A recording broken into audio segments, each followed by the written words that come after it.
பாரம்பரியமான திருச்சி, தஞ்சாவூர் இந்த பக்கம் செய்யக்கூடிய ஒரு அருமையான மட்டன் குழம்பு செய்ய போகிறேன்.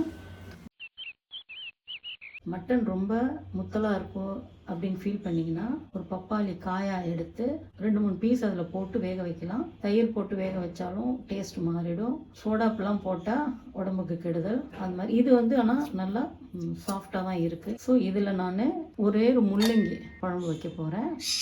மட்டனுக்கு தேவையான சின்ன வெங்காயம் எடுத்திருக்கேன். அதை பெருசும் சிறுசுமாக ரேண்டமாக அரிஞ்சிக்கலாம். கொஞ்சம் மஞ்சத்தூள் எடுத்திருக்கேன். இஞ்சி பூண்டு எடுத்திருக்கேன்.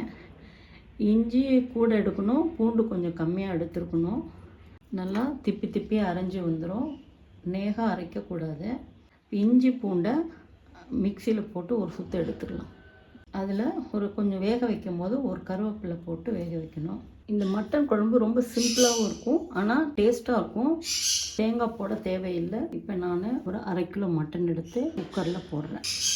ஒரு 100 சின்ன வெங்காயம் எடுத்திருக்கேன். இது ரொம்ப போடக்கூடாது, ரொம்ப போட்டால் குழம்பு இனிப்பாயிடும். இப்போ அதையும் போடலாம். கொஞ்சோண்டு மஞ்சத்தூள், அதேமாதிரி இஞ்சி பூண்டு பேஸ்ட்டு கொஞ்சம் ஒரு 4 ஸ்பூன் எடுத்திருப்பேன்.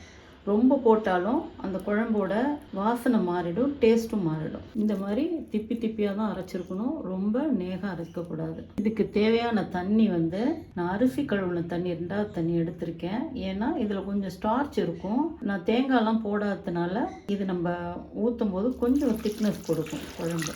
அதில் கொஞ்சம் உப்பு. இப்போ இதை வேக வச்சு எடுத்துடலாம். ஒரே கொத்து கருவேப்பிலை போட்டுக்கலாம். 2 விசில் வர விட்டு 10 நிமிஷம் சிம்மரில் வச்சு ஆஃப் பண்ணிடணும். அதுக்கு மேலே வெந்தால் நல்லா இருக்காது.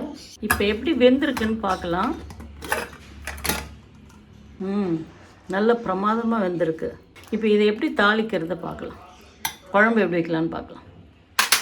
இந்த மட்டனில் ரொம்ப ஃபேட்டெல்லாம் இல்லை. நாங்கள் ஃபேட் இல்லாமல் பார்த்து வாங்கினது. எல்லாம் ஆடாக இருந்தால் ஃபேட் கம்மியாக இருக்கும், கொஞ்சம் முத்தின ஆடாக இருந்தால் ஃபேட் இருக்கும். கொஞ்சம் தண்ணி, இந்த அளவுக்கு தண்ணி ஊற்றி வேக வைக்கணும். குழம்பு தாளிக்கிறதுக்கு நான் கொஞ்சம் நல்லெண்ணெய் ஊற்றிக்கிறேன். கொஞ்சமாக ஊற்றிக்கலாம். ஒரு சின்னதாக பட்டை, ஒரு 3 கிராம்பு, ஒரே ஒரு ஏலக்காய், ஒரு சின்னதாக பே லீஃபு, கல்பாசிப்பூ கொஞ்சமாக. இது நான் ஒரு 1/2 கிலோவுக்கு நான் செய்கிறேன். 1 டீஸ்பூன் சோம்புத்தூள்,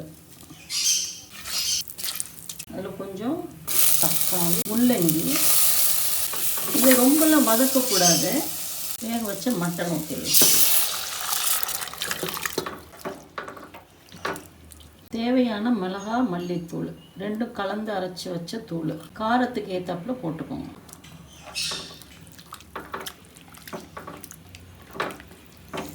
இன்னும் கொஞ்சம் காய் வேக வேண்டிய தண்ணி, ரொம்ப ஊற்றக்கூடாது, கம்மியாக தான் ஊற்றணும். இதுக்கு தேவையான உப்பு கொஞ்சம் போட்டுக்கலாம்.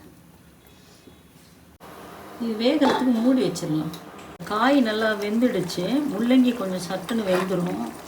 இப்போ இதை டேஸ்ட் பார்த்துக்கோங்க. உப்பு. தக்காளியை ரொம்ப பொடியாலாம் நறுக்கி போடக்கூடாது.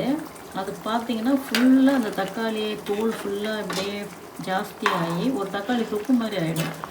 அதனால் மீடியமான சைஸில் தான் கட் பண்ணி போகணும். தக்காளி வெங்காயம் அரியறதில் கூட சமையலில் வித்தியாசமான டேஸ்ட் எல்லாம் கொடுக்கும்.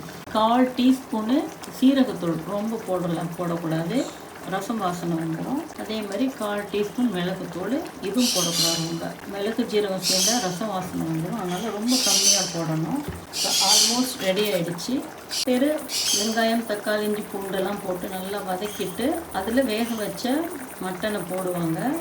அந்த மாதிரி போடலாம். ஆனால் நீங்கள் வெங்காயம், தக்காளி, இஞ்சி பூண்டு வதக்கும் போது அது மேலே ஆயில் வெளியில் வரும். இந்த மட்டன் வேக வச்சு அதில் போடும்போது இன்னும் அந்த மட்டன் ஆயில் எல்லாத்தையுமே எடுத்துக்கும். அப்போ உங்களுக்கு மட்டனோட அந்த டெண்டர்னஸ் போயிடும். அதனால் இப்படி வேக வச்சு போட்டு செஞ்சு பாருங்கள்.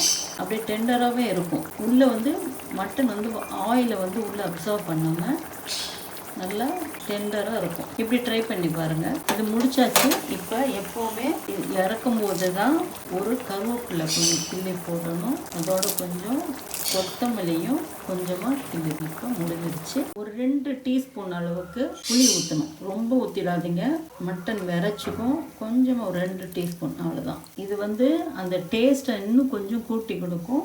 தஞ்சாவூர் ஸ்பெஷல் முள்ளங்கி மட்டன் குழம்பு ரெடி ஆகிடுச்சு. இப்போ எப்படி இருக்குன்னு சொல்லி பார்க்கலாம். இன்னைக்கு மட்டன் முள்ளங்கி குழம்பா?